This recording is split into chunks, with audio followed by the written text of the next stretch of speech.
সে দেশের জন্য যা করে গেছে, ঠিক আছে, ভোলার মতো না। সে তো মারা গেছে, কিন্তু আমরাও মারা গেছি। একটা মা হারাইলাম, ঠিক আছে, আর তো সারা বাংলাদেশের মা সে, ঠিক আছে, সারা বাংলাদেশের 18 কোটি মানুষের চোখের পানি সে কাঁদাইছে, ঠিক আছে। এবং আল্লাহ পাককে জান্নাতবাসী করুক, আল্লাহ পাক তারে জান্নাতবাসী করুক, কারণ সে দেশের জন্য যা করে গেছে, ঠিক আছে, ভোলার মতো না।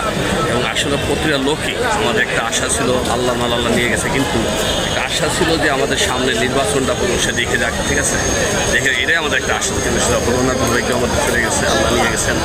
আল্লাহকে শুকরিয়া আদায় করি যে আল্লাহ পাক তারা জান্নাতবাসী করুক, এই আল্লাহকে শুকরিয়া। কারণ আমরা সবাই 18 কোটি লোকই আমরা মানে খুব এতই কষ্টে দিলাম বোঝাইতে পারবো না। কারণ সবাই আমাদের ছোটো বাচ্চাদের শুরু করে প্রতিটা মানুষের চোখের পানি সে জুড়াই গেছে। চুল পড়া অনেক কমে গেছে।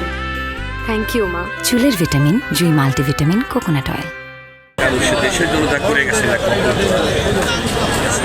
না, আল্লাহ পাক তাহলে জান্নাতবাসী করে, এটাই আমাদের সোজা কথা। সে তো মারা গেছে, কিন্তু আমরাও মারা গেছি, ঠিক আছে। যখন আমার ভোর 6টা বাজে জানতে পারলাম যে উনি ইন্তেকাল করেছেন, যখন আমরা শুনতে পারলাম, মানে ওই সময়টা আমাদের ঘুম কী জিনিস আমরা চোখে দেখি, ঠিক আছে। এবং চোখের পানি অটোমেটিকই পড়তেছিল যে আমরা আসলে কী হারাইলাম, ঠিক আছে, কী হারাইলাম। আমার একটা খুব আশা ছিল সামনে নির্বাচনটা সে দেখবে, ঠিক আছে। কারণ তার উপরে জুলুম আঘাতগুলি হয়েছে, প্রতিটা জিনিস তাকে বিস্ফোরণ করা হয়েছে। আমাদের একটা আশা ছিল আল্লাহ পাক তারে নির্বাচনটা বলুন হয়তো দান করবে, কিন্তু আল্লাহ পাক তারে নিয়ে গেছে। আমরা আসলে খুবই মনোরত যে এতই কষ্ট পাইছি যে বলার মতো না, ঠিক আছে, যে আমাদের মা বাবা মারা গেছে, এত কষ্ট ওনার জন্য কষ্ট পেয়েছি। কারণ উনি তো 18 কোটি লোকের মা, ঠিক আছে, এইটাই আমাদের সবচেয়ে কষ্ট লাগছে।